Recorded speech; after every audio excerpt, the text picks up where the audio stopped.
natapos lang yung sermon ng Teacher Pastora na because it's a fellowship, it's also our farewell to our beloved sisters, youth, Farewell.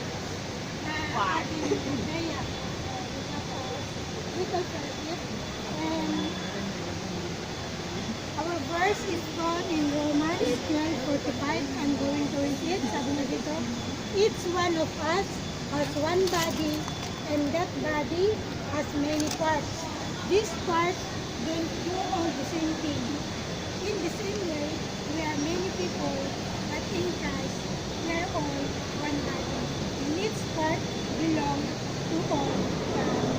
So, alam ko na this verse is familiar to us, no?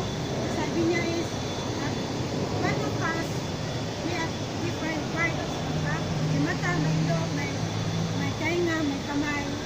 And, but in Christ, sabi niya, we are all one, no?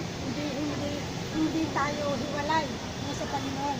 We are all one. Sabi nga ng pastora kanina, we are One in the band of we are unity. No, meron tayo magkakaisa.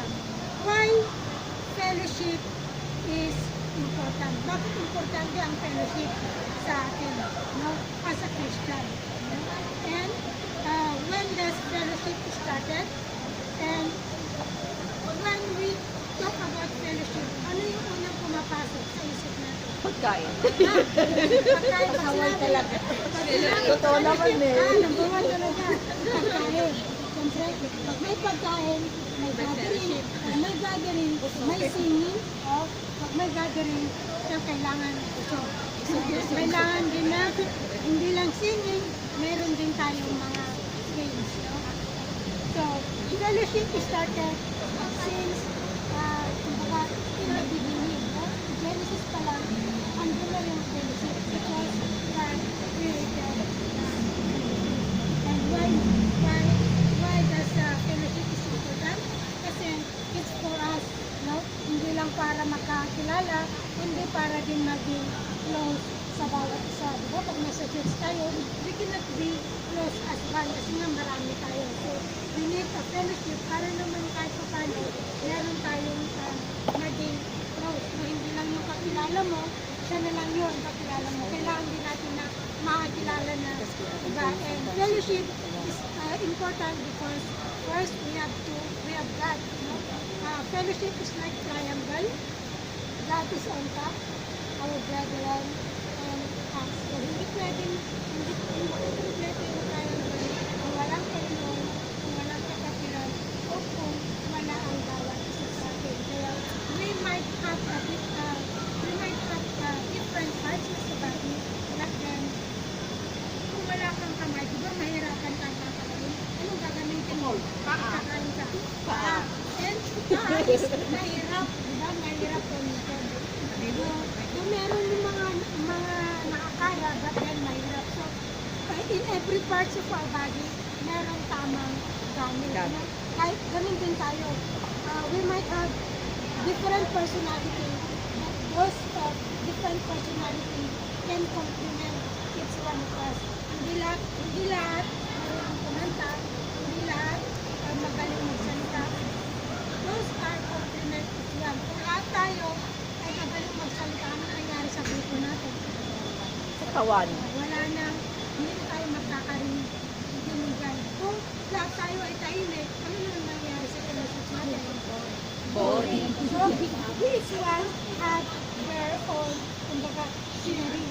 Meron kanya-kanyang talent na dapat ma-share. Sabi nga nung kwento ni Pastor Antec, kung maalala nyo, dahil yung chant is palaging nagugutong, at ito naman, nga, nagpusok-pusok sila, nagbrenta sila, para hindi raw mabusog si Chant. Ano nangyari? Hindi sila nung nagbrenta sila. All lahat ng gas ng tao, nangyina. Bakit? Kasi nga wala pa naman yung Kabanung ako. kailangan, we need to, sabihin lang, we need to encourage each other, to help each other, and we need to stand each other para sa gano'n, sabi nga kanina sa kanta, para pag may nangyina, nandun tayo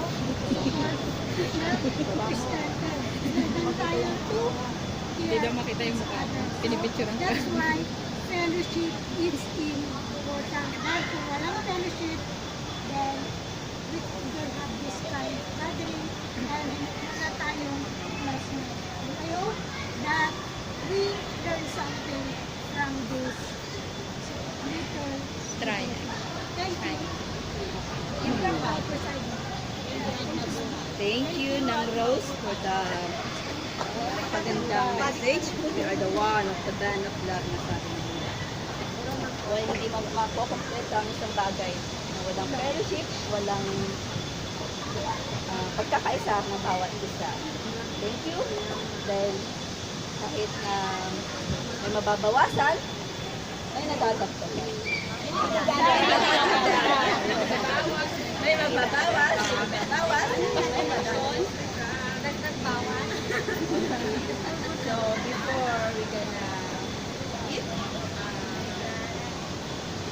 i-close naman tayo ni prayer ni competent ito. Work is food na daw. Food na. Okay, let's pray. We thank you, Father, for the opportunity that we here, gathered here for a purpose. We thank you for thy message that we just heard a while ago. Help us, Lord, to become united as one thing, as a one body in Christ. Thank you for the presence of each and every one. May you bind us with your love. And as we continue, Father, we also kaya din ako nga itawag na kahit blessings mo sila din nataraon na kasawag na tinaan mo. Hindi ko lang kaliw ako na malutay ini iksa ka isa rin at ipirap isikalan ng bagay. Nagsigawagat at natin ito. Amen!